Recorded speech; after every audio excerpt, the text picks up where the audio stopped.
Hello, everyone, and welcome back to the Cover One Roundup podcast here live on the Cover One YouTube channel each and every Monday night at 7 p.m. or subsequently wherever you listen to your podcasts. I am your host, Kyle Silagyi, not joined by Rob Quinn this week. Obviously, if you're watching, if you're watching the podcast, you can see that this is not Rob Quinn. It's also not David Fox. Both of them. I guess it was the holidays or something this week. I don't know. I'm just hearing that there was some holiday last week or something, and they were all out of town. So I was not able to be joined by Rob or David this week, but I found a guest, someone to fill in. So I will introduce him momentarily. But my guest and I today will discuss the Buffalo Bills' massive Week 16 win over the New England Patriots. People are calling it the biggest win maybe ever, the biggest win that I've ever seen maybe. That's a lie, but it was a big win. We'll get into it. Our takeaways from this game, what went right, what went wrong, and more stuff. More of the shenanigans that you've come to expect from the Cover One Roundup. So before we go any further, let me introduce my co-host for this week. He is the managing editor of USA Today Sports Media Group's BillsWire. Many would say one of the top 3 managing editors in BillsWire history, I would say. He is trash talking, dog walking, COVID beating, keto eating, son of a gun. It's Nick Wojton. Nick, how are you? I'm better now after that. Wow. You put a lot of my stuff out there right away, but yeah, it's great to be here, Kyle. See, I wrote it down so I could remember it. I also had your personal address and social security number, but I left those out. I saved that for the next segment. Okay. What went right? I gave out Nick's address. Yeah. So before we move any further into the actual insight, again, the wonderful football takes that you've come to expect from us, this show and Cover One in general are brought to you by Underdog Fantasy. What is Underdog Fantasy? It is a relatively new fantasy football app and betting app that Cover One has partnered with for this season. There, you can participate in daily fantasy, player props, parlays, all that good stuff that you love out of sports betting. Nick, I know you're a big sports betting guy. I don't know if am I allowed to share that. Is it legal in New York yet? I don't know. Just keep tossing them on there. More and more about me. I want the people. We're trying to develop a rapport, a banter here on the podcast. So I'm just going to list out everything I know about you. But yeah, check out Underdog Fantasy. Use promo code COVER1 and you get a free $10 with a deposit of $25 or more. Again, that is promo code COVER1. Okay, the Buffalo Bills. They defeated the New England Patriots this week. But before the game happened, I was watching the CBS coverage, the pregame show or whatever the hell you call it. And Jason La Canfora was on. This is the Roundup. If I didn't make that clear, I'm transitioning to the first segment of the show. It's the Roundup. It's the segment where we talk about the latest news and rumors surrounding the Buffalo Bills in a quick Roundup fashion. So pregame, Jason La Canfora is on there, and he's talking about the Jacksonville Jaguars, a bad football team. Couldn't be the Buffalo Bills. Nope, not they didn't lose to them. Yes, but he was talking about the Jaguars and their coaching search because they recently fired Urban Meyer. I don't remember what he did, but it was probably funny. It was probably funny if I remember correctly.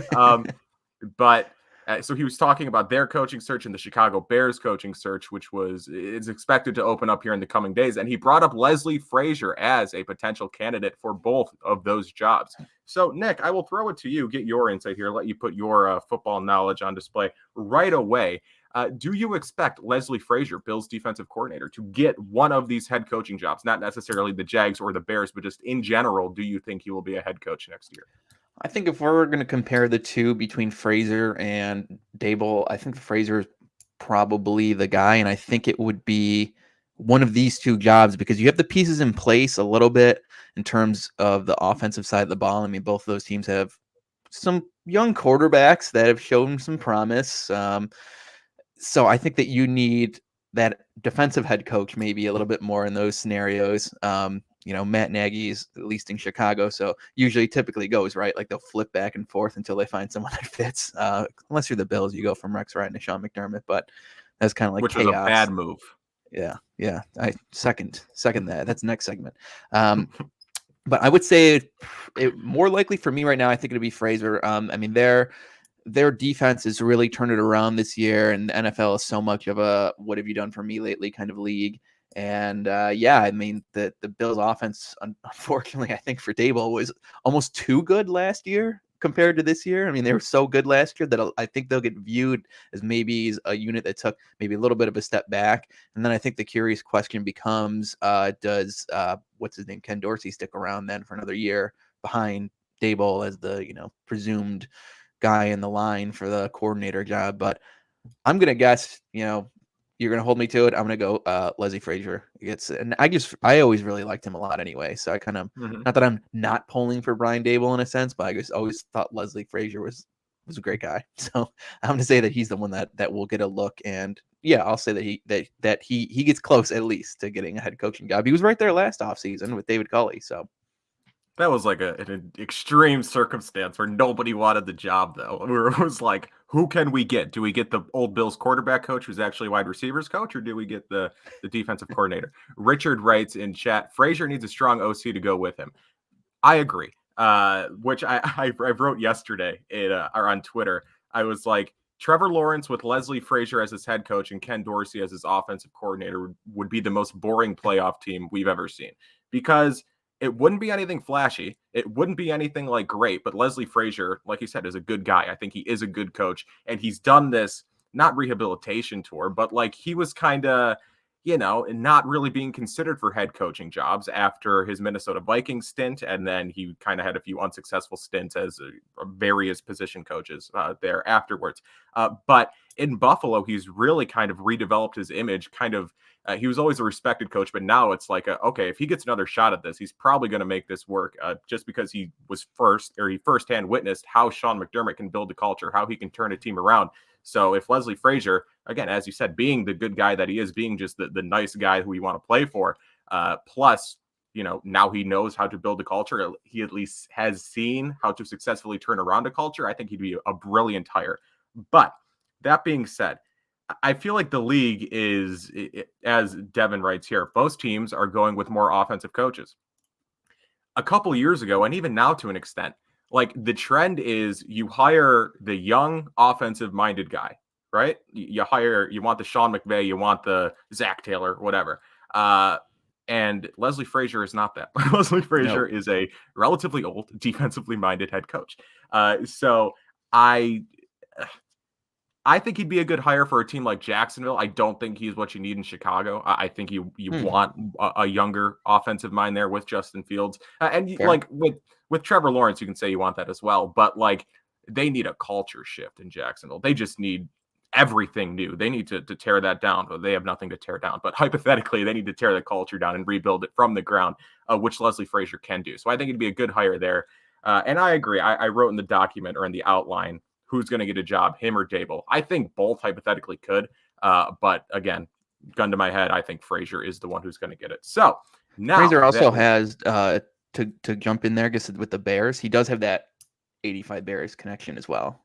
So he does. Those are the two. I mean, there's going to be other places that vacancies come around, but I can't envision either of those two. I mean, that's a great point, Kyle, with the culture in Jacksonville. A guy like Leslie Frazier could really turn that around, but also 85 Bears guy, they kind of universally hate their head coach right now in Chicago. So that would be a good change up. You are right. Jason writes in chat, the Dolphins and the Jets went with defensive-minded head coaches. They did. But Chargers as well. Well, young, though. Like, the trend was young, offensive-minded, and then the trend evolved into just young. You want the guy who could hypothetically coach for the next 20, 25 years. Are all of these guys going to coach for the next 25 years? Absolutely not. Most of them probably won't make it for the next 25 years in their current jobs. But I mean, Vic Fangio got a job, older defensive-minded head coach. So I just think the trend, obviously trends can be bucked, but the trend isn't favorable for Leslie Frazier. But again, he would be a good hire if he were to go anywhere. And Jim Caldwell's also getting his name thrown around again, an older head coach, offensive-minded. But It's nice to see these guys who like had head coaching jobs years ago when I was starting to or actually really get into football, to see them coming back into the fray here. It's fun. So moving on to what everyone is here to talk about, to listen to us talk about, I guess. The Buffalo Bills defeated the New England Patriots in what was an electric game. Incredible performance from Josh Allen and the offense in general. The defense played well as well, and we will get into that. But before we get into specific takeaways, Nick, do you just have any overarching thoughts from this game? I mean, they certainly corrected and changed the narrative right away. I was not super high on the Bills going into this one. A little birdie at a certain website tells me that you were not either, Kyle. They exposed me. Tally site exposed me. They just tweeted my pick before the game. Like, Kyle picked New England and he took New England and them against the spread or whatever. And I was like, why? Why do you got to tell everyone this? But continue.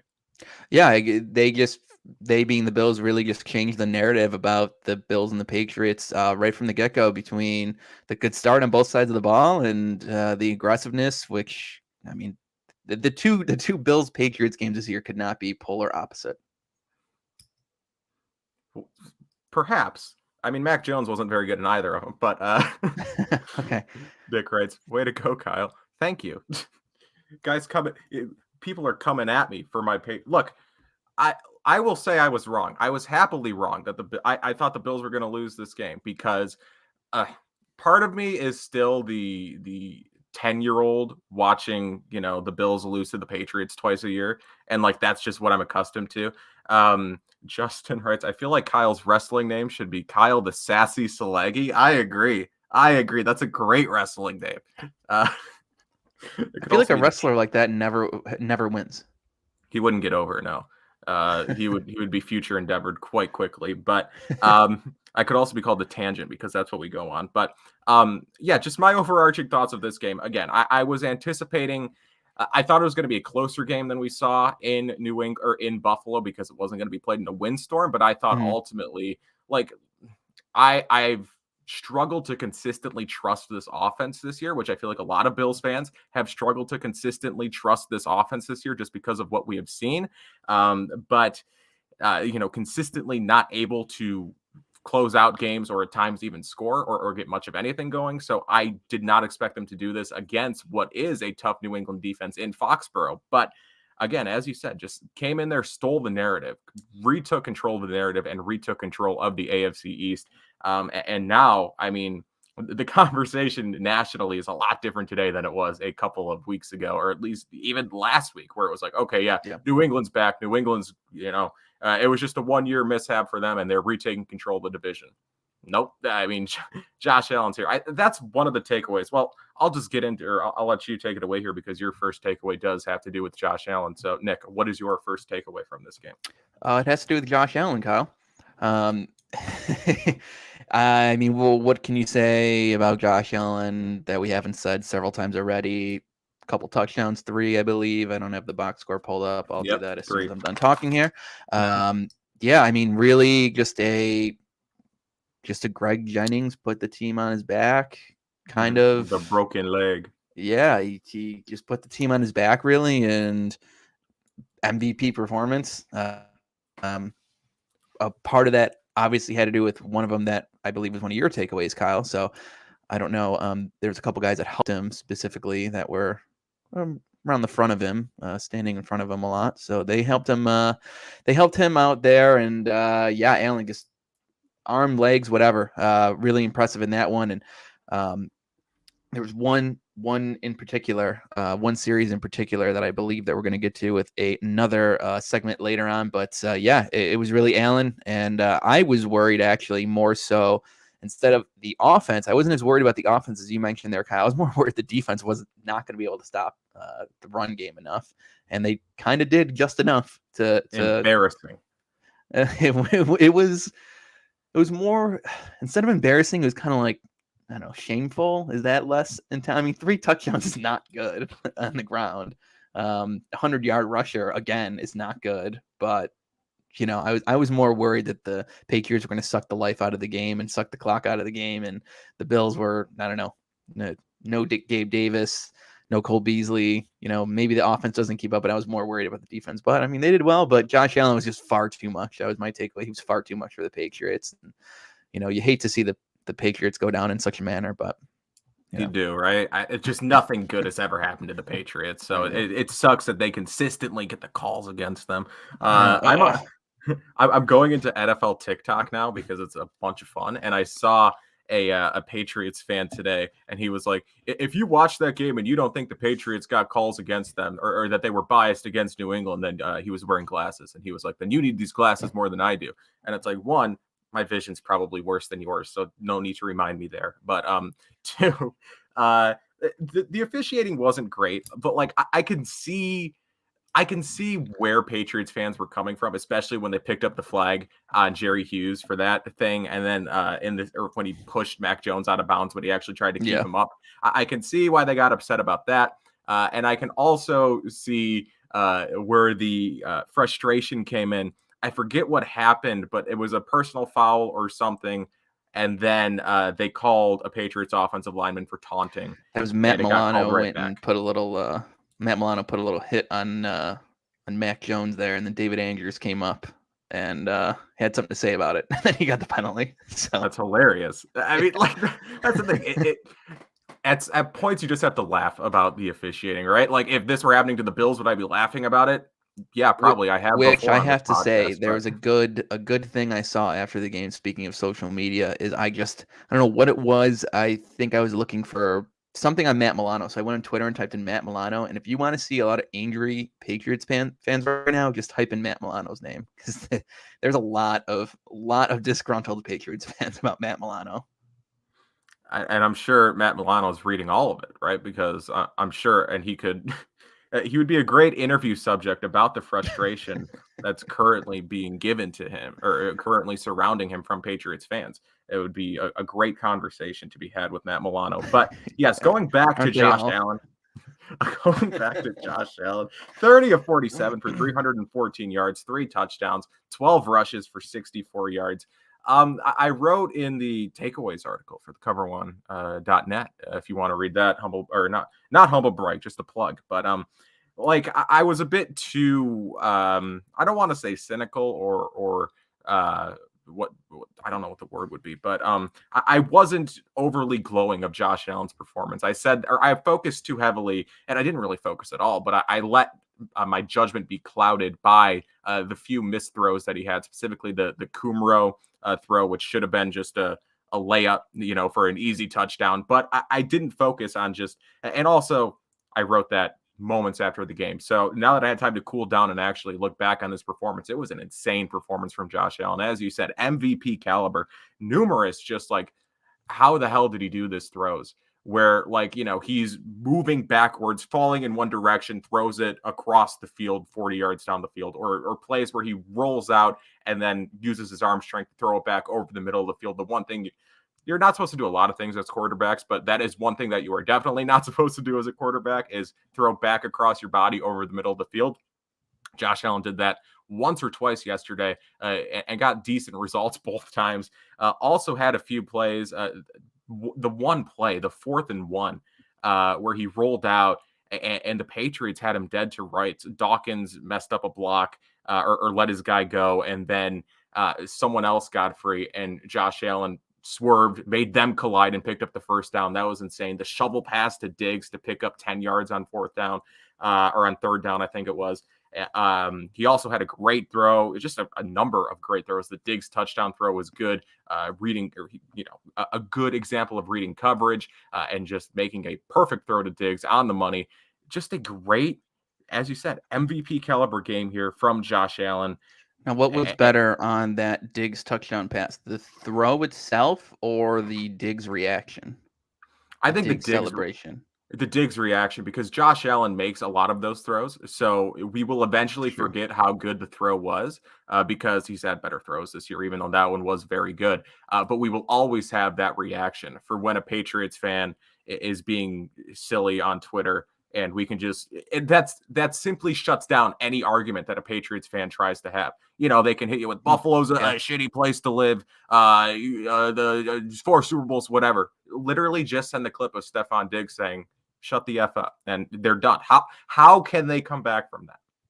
Now we, maybe this offseason we can come back on the Cover One Roundup and talk about what our predictions for Diggs next year will be against the Patriots. Because last year was when there's no one there, but he caught that touchdown and turned around and had stuff to say to J.C. Jackson, and they got a lot of good photographs out of that. So, I mean, he's going to go for the three-peat, right?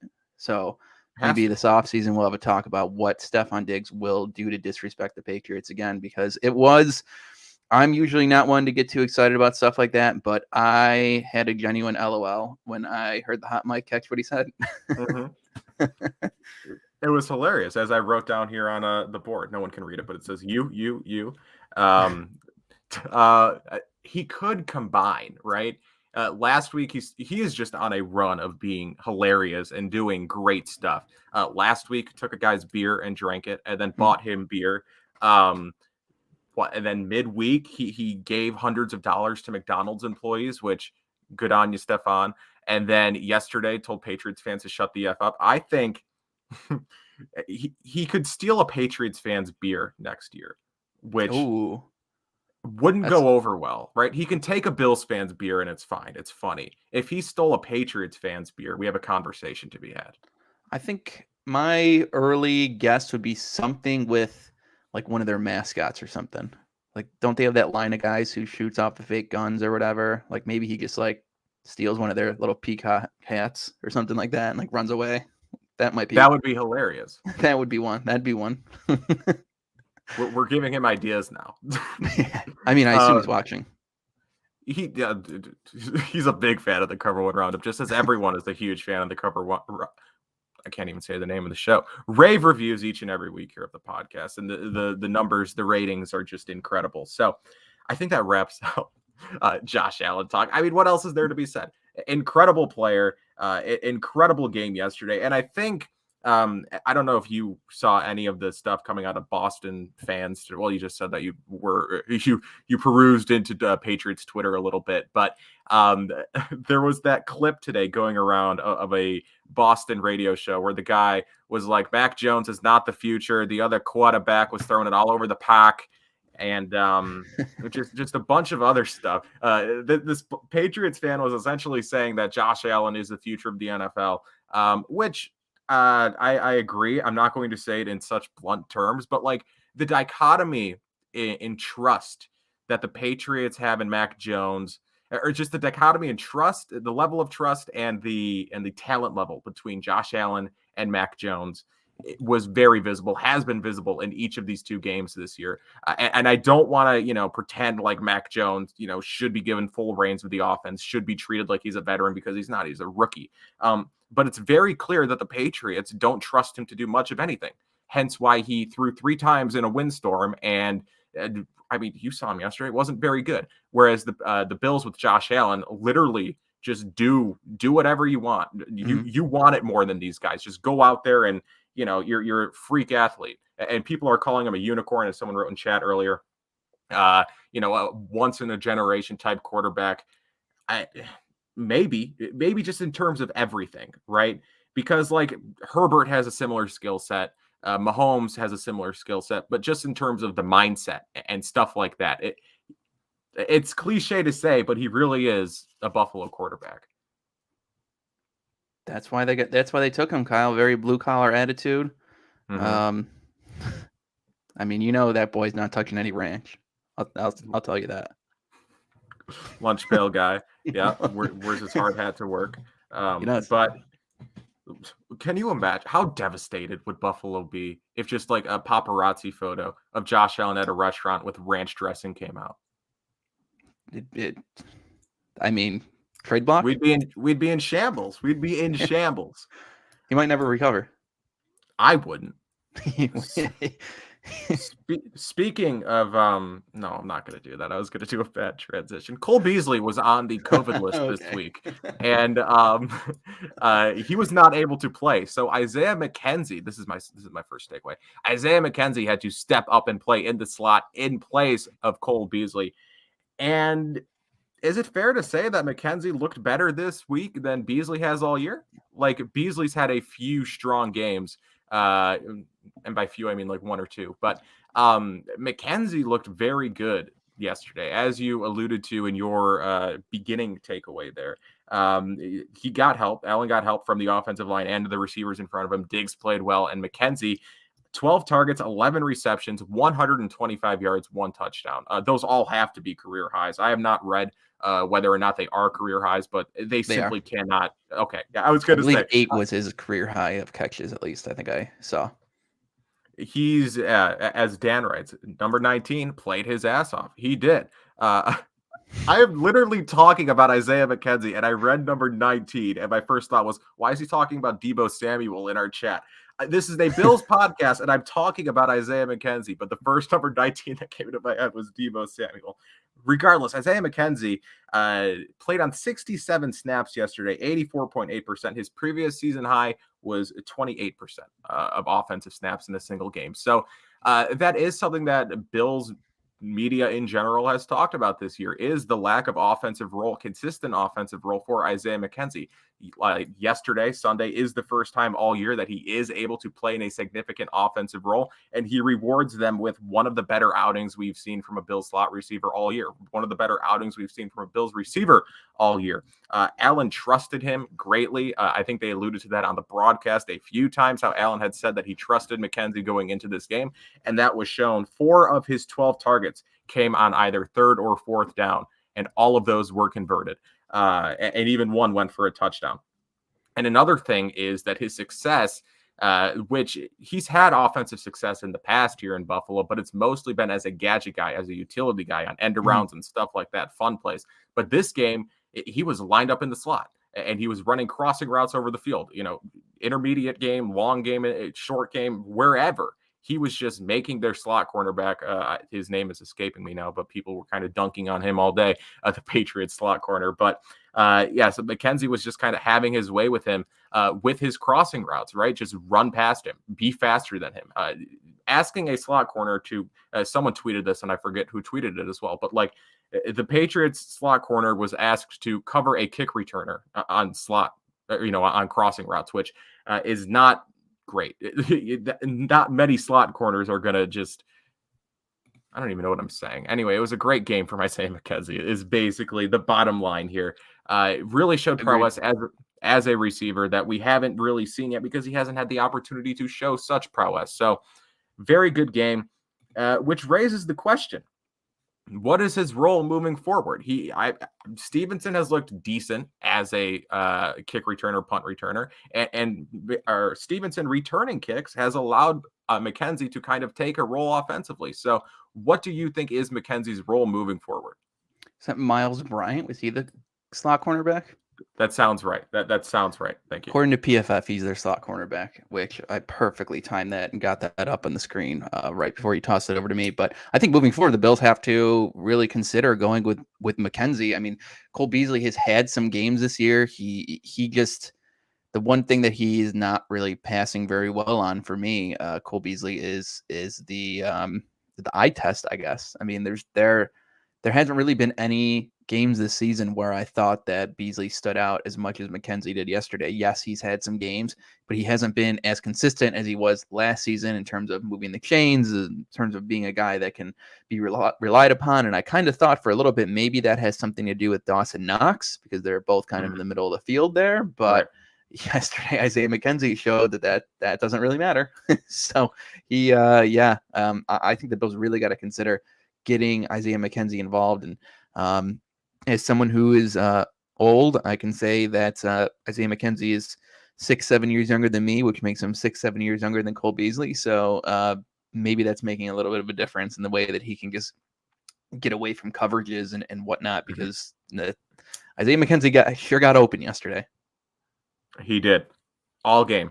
And again, just a few great catches. Like the routes were one thing, but like the catches, the Allen throws were placed well, but like diving catches. There was one where McKenzie's a small guy, but there's one where he like landed on the ball and then, flew up 3 feet and did a flip. It's actually pretty impressive. So Isaiah McKenzie is a free agent at the end of this year. I think the last 2 off seasons now, he signed 1-year deals to remain with the Bills when he probably could have gone elsewhere.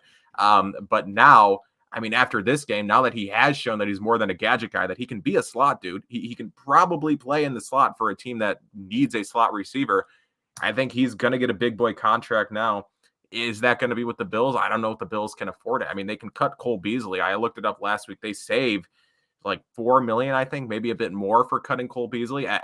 That's got to be McKenzie. Or would that be enough to sign McKenzie? $4 million average?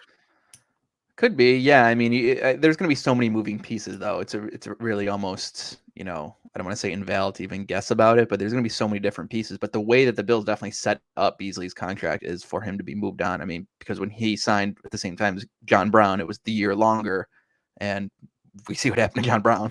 So in his last year, so $4 million, it could be somewhere around there, because regardless of how well McKenzie did in this game, I mean, there's only 2 more left in the regular season, so it did come on very late for him. But that acquisition or drafting of Marquez Stevenson is even looking pretty smart now too. Not only did he have a pretty solid game himself in terms of returning the ball, but now the Bills aren't exactly ones who like to put their contributors in harm's way in terms of returning. We've seen Micah Hyde out there once in a blue moon. And McKenzie, if he takes on a bigger role, they're going to want Stevenson being out there. So, yeah, couple good smart moves. This Bills win was huge because they got me seeing a lot of positives, and that's a rarity.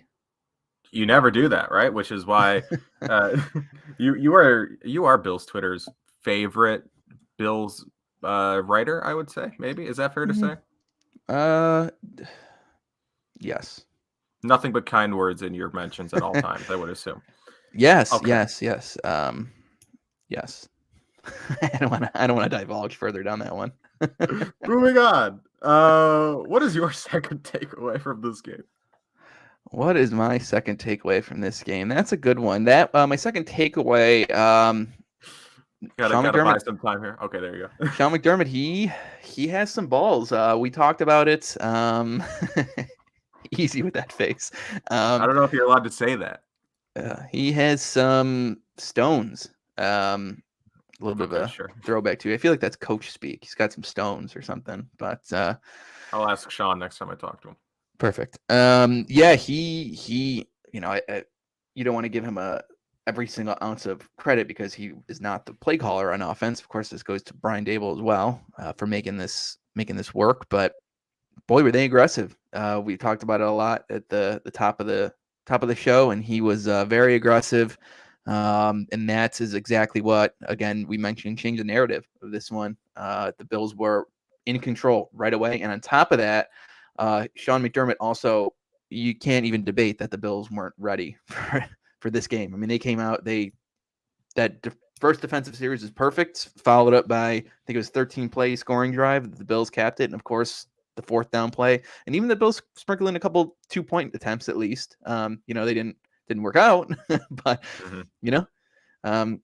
they could be a little bit better in the red zone. I think they were 4 for 7 maybe or something like that. I mean, they did score on, I think, 6 out of their 8 drive or something. But yeah, I mean, that was my other big takeaway, is like Sean McDermott has some stones, as they say in PG-13 or PG movies. Jason writes here, McDermott used his McNuggets. Oh God, that was sitting right there. That was alliterative. Right there. It gets the job done. Maybe he should be the managing editor of BillsWire. I mean, Jason, DM me. I'll make that happen. Yeah, I mean, he's easily going to be in the top 4. To get past number 3, you really just have to stick around for like more than a month, and then you're in top 3, right? So the next person to do it's going to knock me out of the top 3 quite quickly. But no, I agree. I don't have the numbers in front of me, but I think the Bills were like 4 of 6 on 3rd down or on 4th down. No, that can't be. I think I'm getting it mixed up with the Patriots stat, but it's something like that. They were very successful on 3rd and 4th down. And 3rd down, they were immensely more successful. Yeah, they were, I think, 50% on 3rd down. They were 6 for 12, and the Patriots on 3rd down, they were like 1 for 10 or 1 for 10, something like that. Yeah, it was really brutal.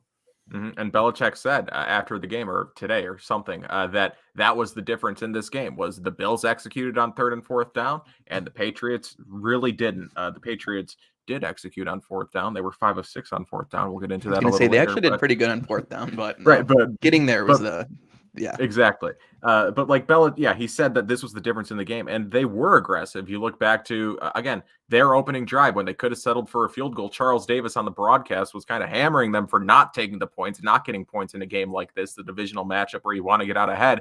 They go for it. And again, a great play because I could be wrong, but it looked like Singletary was the primary target on that play. Like, he kind of did a weird thing on the outside, and they tried to use some other receiver to set a block. And the play was designed for Singletary to get open, and Singletary was immediately covered. So Allen, again, kudos to the offensive line. Kudos to Allen, had to kind of just sit there, go through his reads until McKenzie got open, and he hit him for a touchdown.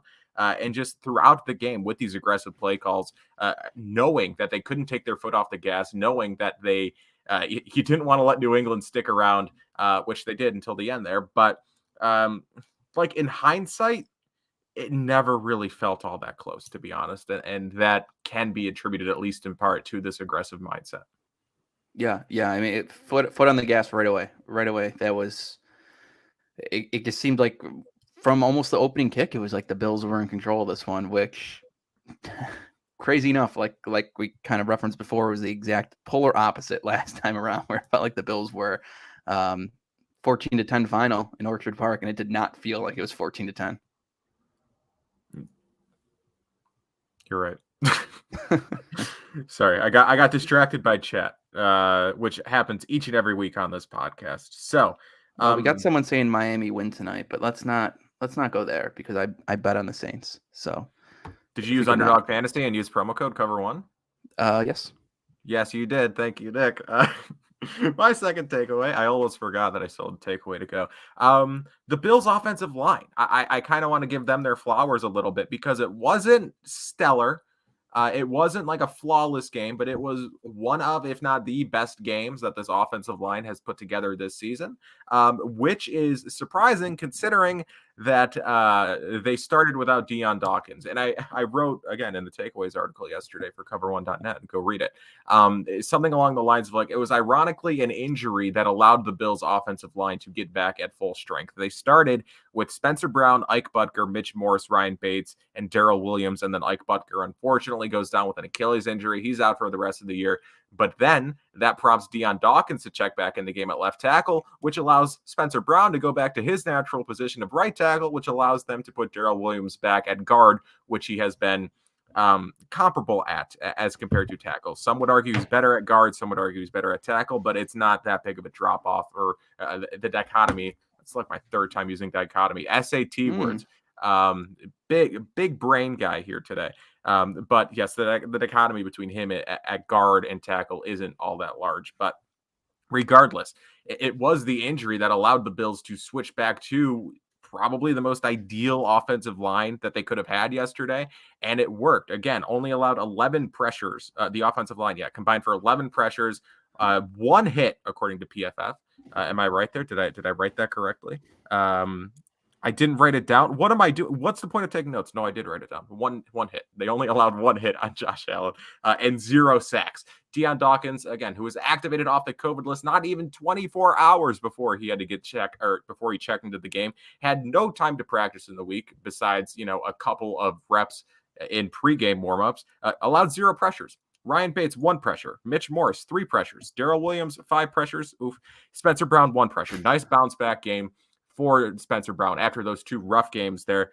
And again, just a good game in pass protection. Allen, again, was faced with a few collapsing pockets from time to time, but it wasn't anything consistent like what we've seen in weeks past. He wasn't having to break the shrinking pockets each and every play. It was, once every couple of plays that he had to do it this week, which, again, gave him time to cook. And we just talked about the MVP performance that Josh Allen turned in. So the offensive line did play a huge role in that. We also have to give a quick shout out here to Dawson Knox, who did kind of shine as a pass blocker. We learned today that Matt Judon has COVID or was placed on the COVID list today. So that might explain why Dawson Knox was able to handle Matt Judon for the most part. But, regardless, Dawson Knox turned in a good performance as a pass blocker, but he's not on the offensive line. Let's talk about the run blocking here. It was okay. Averaged 3.4 yards per carry from the backs. It wasn't awesome in run protection, but as in pass protection, the offensive line did shine. And it is nice to see that the offensive line is kind of establishing itself here. What did I write here? I can't keep track of my notes here. This is the first game since week 8 that Allen wasn't sacked. And the offensive line kind of showed flashes last week, and they're continuing to show flashes this week, getting back at full strength, thankfully. So it is nice to see that the O-line moving into the postseason here, moving towards the postseason, is starting to establish an identity. So, Nick, I'll throw it to you now. What did you think of this offensive line performance? And is this the combo they're going to move with moving forward, even when John Feliciano comes back? I was going to say, I feel like they're probably going to put Feliciano back in there, because I think the Bills, I don't know if this is just like an offensive lineman thing or what, but this is a couple times in the past year or two where the Bills try to give guys who are coming back into the lineup from either injury or COVID, they try to give them time to, I guess, reacclimate themselves. I mean, because Dawkins only played because someone got hurt. He didn't start, as you mentioned. Last year, Mitch Morse, the same thing after a concussion. He didn't start against the Cardinals, and then I remember the Bills kind of beat around the bush. Weirdly, I can't believe that Sean McDermott didn't answer something straightforward. It was the first time I think he ever did this. And then at the end of the season, I remember that Brandon Beane then said, "Oh yeah, no, we were just giving him an extra game." So because you couldn't say that right away. I don't know if they didn't want to get in trouble with like injury situations, because we know the Bills would never try to do that with like Jerry Hughes or anything. But yeah, then with Feliciano, same thing. He only played a special team snap. So I am interested to see if they're going to put him back, and I think they're going to. But this offensive line proved to kind of look again like the 2020 offensive line. Last year, the Bills were very good at pass protecting, which is, I don't know, anytime I've ever, I'm not an offensive lineman myself, but you hear a lot from offensive linemen that they enjoy run blocking better because they're kind of setting the tone. They're going forward as opposed to pass protecting because they're going back. I think it's just like a natural human reaction. What do you want to do? Go forward or back? You want to go forward.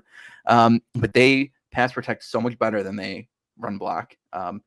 This game was a perfect example of that. I mean, they threw it a lot more than they run anyway, so that's a good start. But according to Joe Biscaglia from the Athletic, he wrote, I read his takeaways, so I'm going to give him credit from the game. But I think he said, I think it was 3.1 seconds or something that Allen had to pass, and it was a season high according to his stats. So, I mean, yeah, that's right there for me. That's huge for this offensive line, even though they were kind of a makeshift group.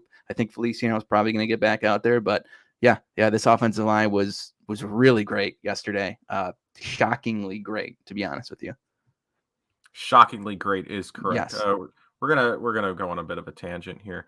This podcast we have decent viewership right now. It's big when we're getting the Russian bots in here. Just leaving the same comment. I was just wondering, is that like the Bills Mafia from what's it called? Bill Kazakhstan?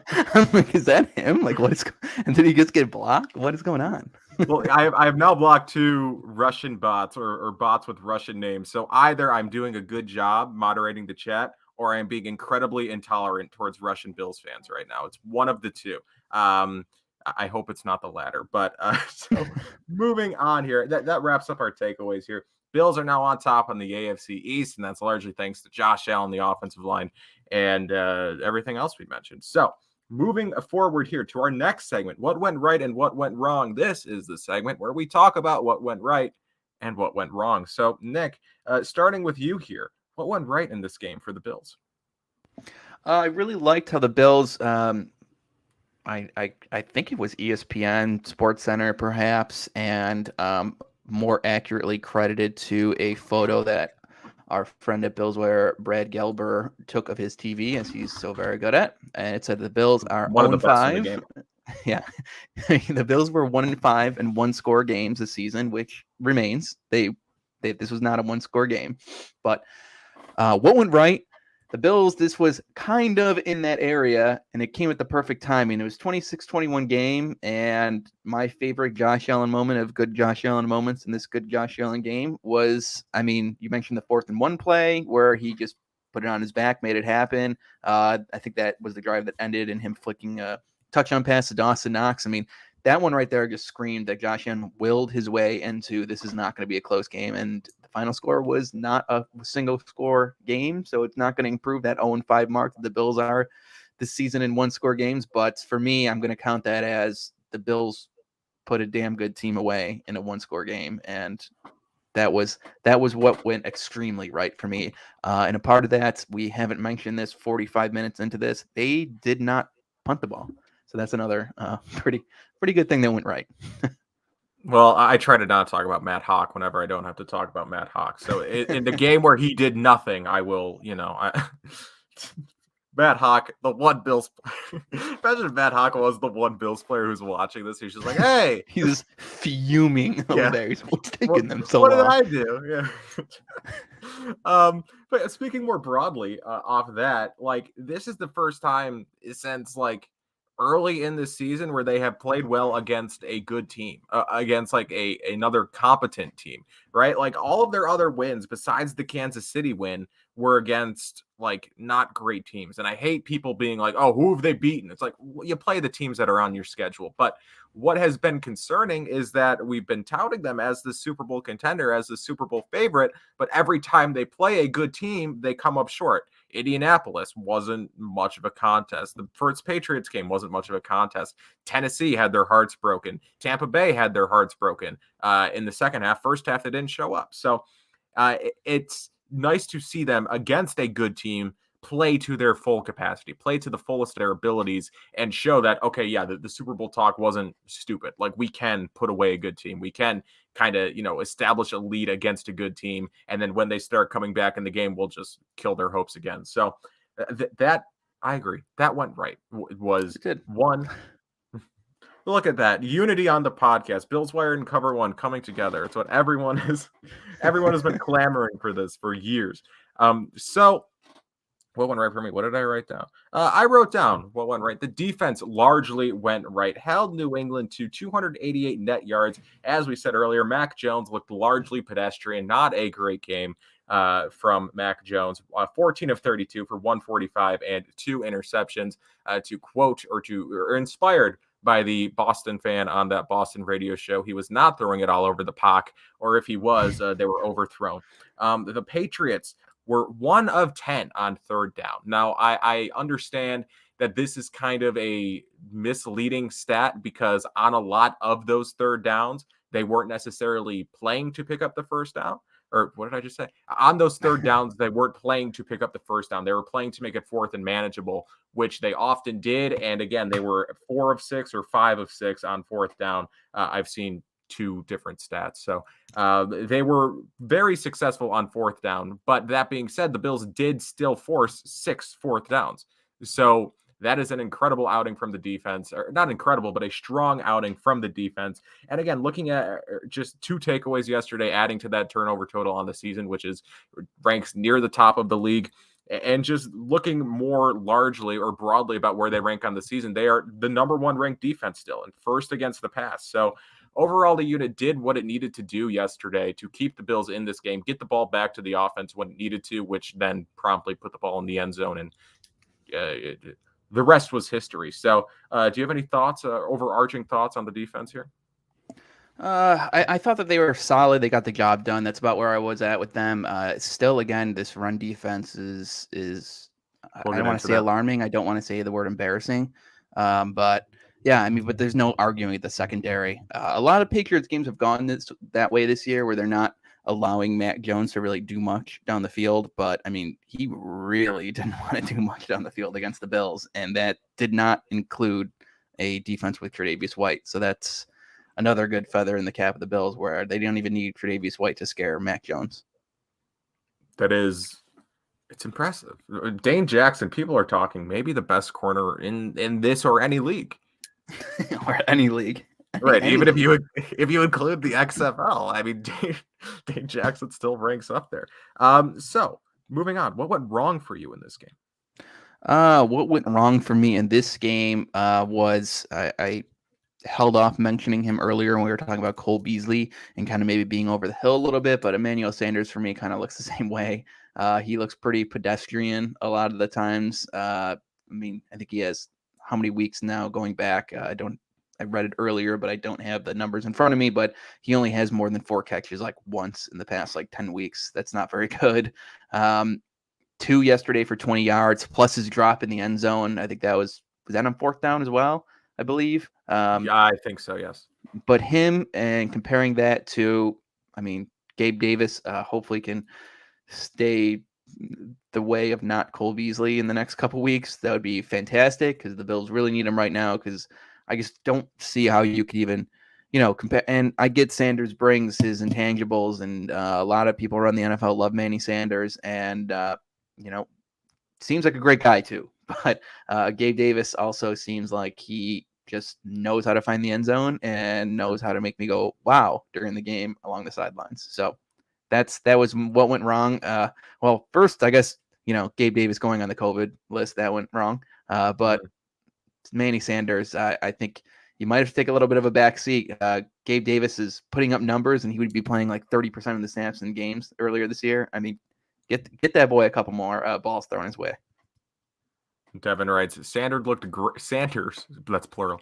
Sanders looked great early this year, but not so much lately. And I think that, that Manny Sanders drop was brutal. Yeah, he didn't have a great game. He had a few other plays that weren't incredible. I don't remember, again, I didn't rewatch the game today. I should have rewatched the game. But I texted my friends at one point yesterday that Sanders is having the game from hell. Again, that drop kind of being the microcosm of the issues there, or the personification of the issues, if you will. Again, SAT words from the kid. But I think this was kind of the path that a lot of people saw this going this year, was that Sanders would start as the wide receiver too, but then as the season progressed, you would see Davis kind of take over that role, and Sanders kind of take more of a back seat, which is kind of what was happening. But I don't think anyone anticipated that it would be because Emmanuel Sanders kind of dropped off a little bit, which I don't want to say that he did, or that he's largely dropped off. He just had a not great game. But I agree that moving forward, I don't think, Davis should take over for Sanders entirely, but I do think Davis has to be on the field more, because we talked about him last week, or you weren't here, but on the podcast, we talked about it last week. Just he knows how to find the end zone. He knows how to get open. He knows how to make big plays. And again, just incredible sideline receiver, as you mentioned there. Just he needs to be on the field more. You like how I spun my what went wrong into a positive about Gabe Davis?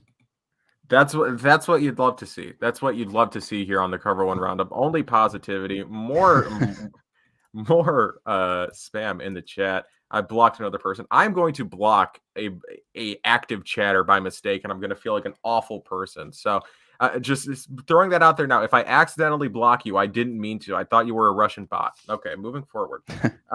What went wrong? Let's talk about it here. We've kind of been beating around the issue throughout the entire show, so let's do it now. The run defense. Not great yesterday. Hasn't been great for a while. Again, not going to say it was embarrassing, because that's mean.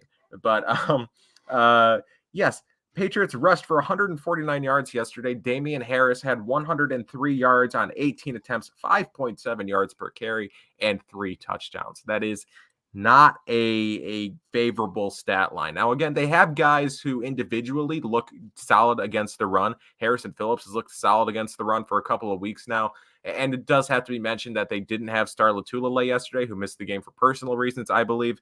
But, I mean, that being said, the unit as a whole has struggled to stop the run. Now, this is the second game against the Patriots this year where they've struggled to stop the run. Fourth game in a row now where they've struggled to stop the run. Against the Bucs, they didn't look great. Against the Panthers, it was better, but it still wasn't awesome. David talked about it last week, how the run defense was kind of a bugaboo last week. And then the Patriots game, again, so that's 4 in a row where the run defense hasn't been stellar. Then you look back to Jonathan Taylor earlier this year. Now, Jonathan Taylor does that to a lot of teams, but to this team specifically, he had a very good game, 5 touchdowns, 5 total touchdowns. And the run defense does kind of have to be pointed out here, because the Patriots stayed in the game because of the run defense, or because of the Bills' run defense and their prowess as a running football team. Now, you can say that like the Bills didn't take advantage of all of their opportunities offensively, because they didn't, which kind of allowed the Patriots to stick around. But all of New England's offensive success was coming off of them running the ball. Again, 103 yards from their running back, from their primary back, and Mac Jones was awful. So the only reason why New England was still in the game come the fourth quarter. Why Bills fans were sitting on the edge of their seats come the fourth quarter was because of how successfully they were running the ball. And again, I brought it up with the prowess of the defense, how they're still first in the league in total defense, first against the pass.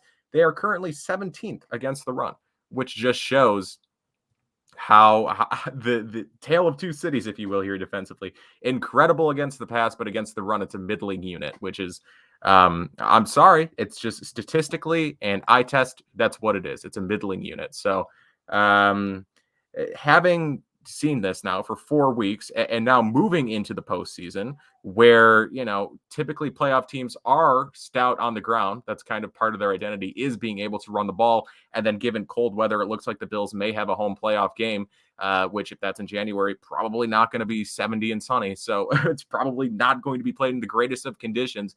Is this a concern for you moving forward, the run defense, given what playoff teams can do? Yeah, I mean, it's been a concern all season, and I mean, Star Lotulelei wasn't there this week, but even when he's been in there, it hasn't been perfect. The Bills, I don't know if they try to get too fancy along the defensive front with getting these guys who are a little bit what's the word? Is tweeners, whatever. They can play DN, they can play in the middle. And Obata's had a couple good games. He's one of them. But the Bills, I think, at some point this offseason, maybe just got to go all in and get a run stuffer. And that's not all to put it on the guys who are have their hand in the ground either, because Tremaine Edmonds sometimes, I mean, it's been a problem since his rookie year. Sometimes he just makes reads on play when you're like, where are you going? And I get that we have the broadcast view, and I'm also not a 6'5" mammoth man, so I'm not going to say too much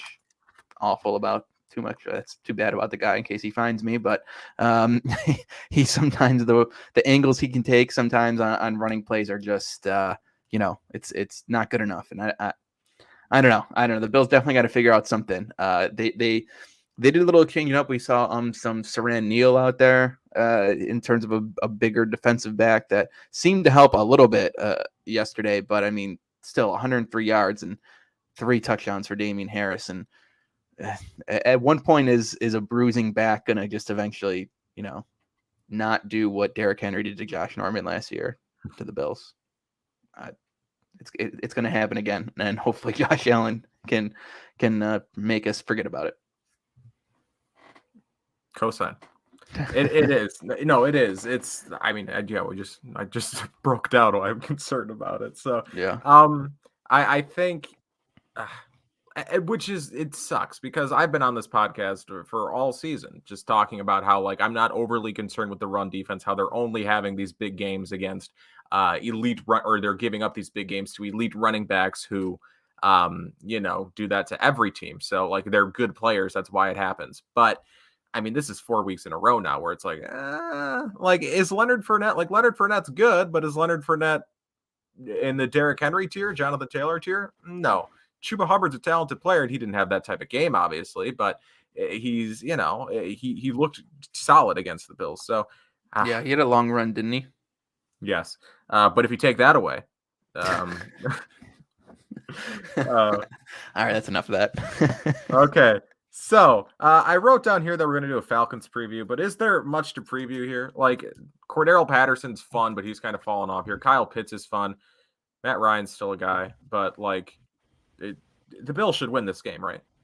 Yeah, I think the Bills should. I mean, they opened as a double-digit favorite for a reason, and the Bills actually do pretty well. I mean, they have a couple tight ends in Pitts and Hurst. Yesterday, the Bills, Kyle Pitts is probably one-of-a-kind guy.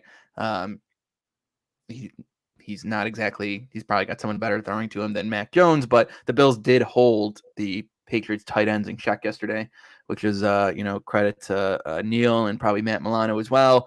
But that's something the Bills match up with very well. As long as Patterson, with his unique ability, he probably could have been a debatable Pro Bowl snub. He's had a pretty good season.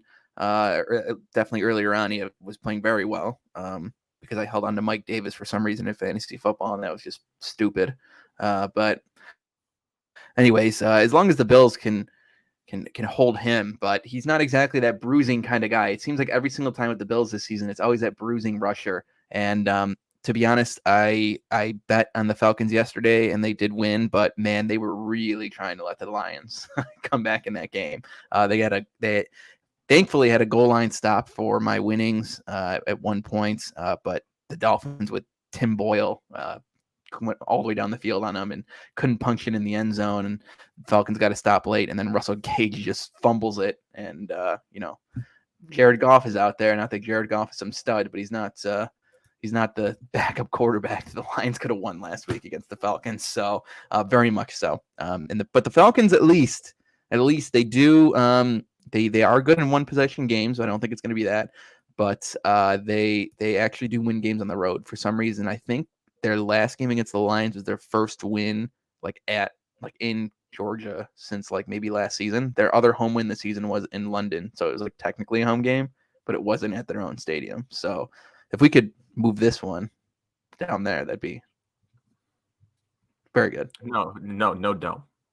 No, it's true. No dome. Can't have a dome.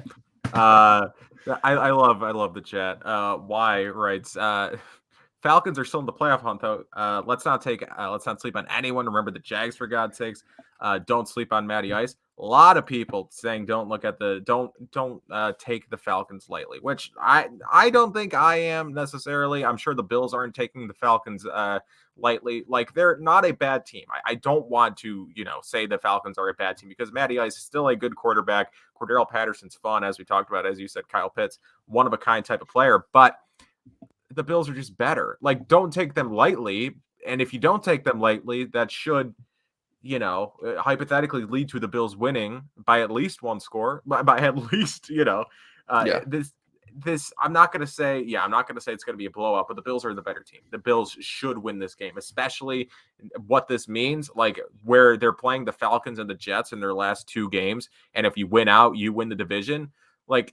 This is what the Bills have been playing for all year. They've wanted to control their own destiny. They are finally back in the position to do so. You cannot slip up here because that's everything we've talked about on this podcast or everything we've written about. Just how the Bills did take control of the narrative back showed that they are still a good team that could be considered a Super Bowl contender. Josh Allen, MVP contender, all that stuff. If they come out in their first game with a hangover or their first game since that big monumental, whatever, not monumental, but you know what I mean. That big win with a bit of a hangover and they slip up and lose to not the Jags. I already did that. Lose to the Falcons. And, we're right back to the Pats taking back the division. That would be heartbreaking. They just simply can't do it. So that wraps up Falcons talk. They should win the game. So I will ask you, because neither of us have hot takes written down, and I don't know if I can think of one off the top of my head. But so I will ask you. I think we both anticipate the Bills winning these last two games of the season, winning the AFC East. Do they see the Patriots again this year? Interesting. Yeah, why not? That's an interesting one, Kyle. Yeah. That's what I'm here for. The people love my interesting questions. I do have a hot take, though. Oh, okay. This is the hot take segment where we say hot takes. Nick, what's your hot take? Okay, so there was a specific reporter for the Buffalo contingent who used the word embarrassing, who got his name yelled after the game. Jerry Sullivan, who I know. So he responded. He responded after the game when Jordan Poyer came off the field and said something about where is Jerry at now? Where's that Jerry Sullivan at now? Sullivan responded, I haven't covered a road game since 2017. And I got to thinking, well, if he hasn't covered a road game since 2017 and he's fueling the Bills, and I haven't covered a road game since 2017, am I fueling the Bills? I think there's a case to be made that yes, I am also fueling the Bills to victory. Thoughts? That is a hot take for sure. I think I agree. Who says no? You were fueling Quentin Spain a couple of years ago, at least. So I got him a new contract. Yeah. Maybe you're still fueling him. Where is he now? Cincinnati. But no, I agree. He was in Cincinnati, but I think I'm fueling something somewhere. Something for sure. I think if you were to come up here to Buffalo and you were to hit up Bar Bill, which is Josh Allen's favorite spot. If you've read any article about him in chicken wings, which there's a surprising number of, but and you know, he were to see you, he would just give you a dirty look, even though I don't know if he's ever seen you in person, and he would just be like, "Oh, you are the reason.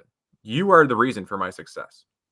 Yeah, he might wait till the cameras are off, and you know, I don't know if he'd say something good or bad, to be honest with you.